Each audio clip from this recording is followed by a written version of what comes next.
So I had my rifle and I put the rifle barrel down. Another trek for Ross White along his trap line. This is it. No coyotes in this one today. A retired teacher and part-time fur trapper, he spends most winter days checking his snares and traps for foxes, bobcats, and coyotes.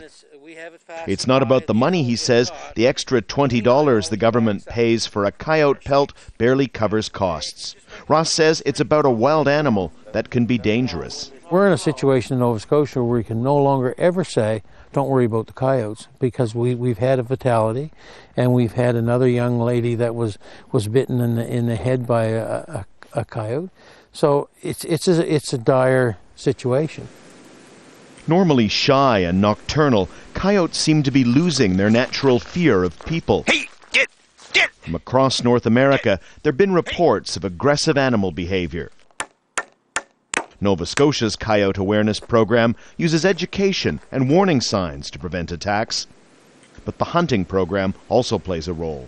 We're hoping to change coyote behavior through the trappers. We're not interested in removing every last coyote in and around communities, because they exist in every community. Opposition to paying Nova Scotia trappers to help control the coyote population comes, of course, from animal rights activists and conservation groups. But objections to the program also come from a most surprising source. 2.5 years ago, 19-year-old Toronto singer Taylor Mitchell was mauled to death by coyotes in a park in northeastern Nova Scotia.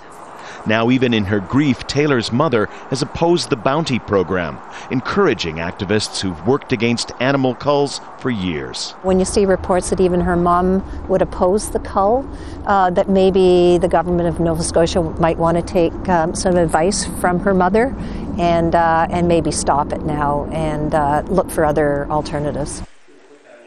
Most trappers say they're catching fewer coyotes this year, but they blame that on natural population changes. The local government, backed by public opinion, plans to continue its hunting bounty, as all other concerns for now are outweighed by the worry of wild animals too close for comfort. Daniel Lak, Jazeera, TRURO, Nova Scotia.